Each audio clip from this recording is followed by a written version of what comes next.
আসসালামু আলাইকুম প্রিয় খামারি ভাইয়েরা, আপনারা সবাই কেমন আছেন? আমি আল্লাহর রহমতে ভালো আছি। তো আজকে আর একটা ভিডিও নিয়ে আপনাদের সামনে হাজির হয়েছি। সেটা হচ্ছে আজকে আমি গরুকে কলিজা কৃমি ইঞ্জেকশন দেব। তো আসলে আমরা যারা গ্রাম অঞ্চলে সাধারণত গরু লালন পালন করে থাকি তারা শুধু আমরা ট্যাবলেটটাই খাওয়াই। আসলে কলিজা কৃমি ইঞ্জেকশন না দিলে গরুর যে কী ক্ষতি হয় সেটাই আপনাদেরকে আজকে বিস্তারিত তুলে ধরবো। এই যে গরুটার পেটটা দেখছেন, এটা মূলত গরুর কলিজা কৃমি থেকেই পেটটা বড়। কারণ একটা গরু যখন কলিজা কৃমিতে আক্রান্ত হয় তখন গরুর পেটটা অনেক বড় হয়ে যায়। তারপরে গরু মোটা তাজা করতে অনেক সময় লেগে যায়।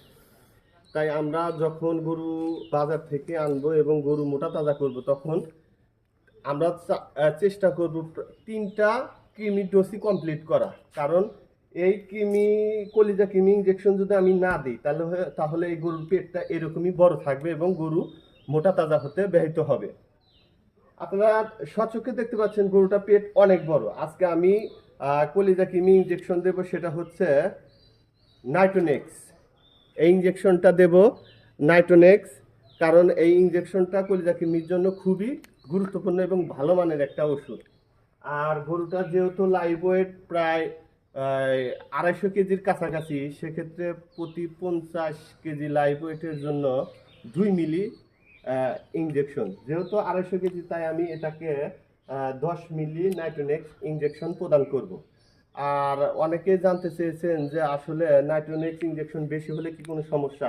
আসলে আপনারা কিডনির ডোজ সবসময় ওভারডোজ দেবেন, সেটা যে কোনো কিডনির ডোজ হোক না কেন, ট্যাবলেট হোক বা ইঞ্জেকশন হোক। আপনারা যদি এই গরুটা 10 মিলি লাগে আপনারা 12 মিলি থেকে 14 মিলি ইঞ্জেকশন দেবেন।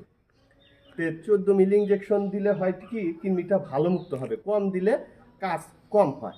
তো চলুন আর অত আলাপ না পেরে আমরা গরুকে ইঞ্জেকশনটা প্রদান করি। তো যারা দ্রুত গরু মোটা তাজা করতে চান তাহলে তারা সর্বপ্রথম আগে গরুকে পরিপূর্ণ কৃমিমুক্ত করবেন। কারণ একটা গরু তখনই পরিপূর্ণ কৃমিমুক্ত হবে যখন এই মোটা তাজা হবে যখন গরুটা সব ধরনের কৃমিমুক্ত থাকবে।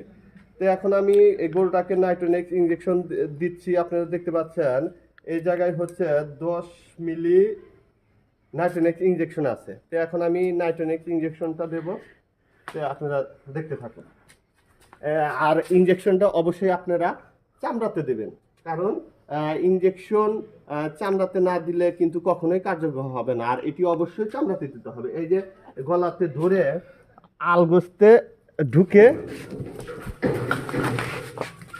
এই যে আলগোস্তে প্রয়োগ করে দেবেন ইনশাল্লাহ। তারপরে একটু নাড়াচাড়া করে দেবেন, এই ইঞ্জেকশন প্রয়োগ হয়ে গেল। তো ভিডিওটি ভালো লাগলে অবশ্যই একটা লাইক কমেন্ট শেয়ার দিয়ে পাশে থাকবেন ইনশাল্লাহ।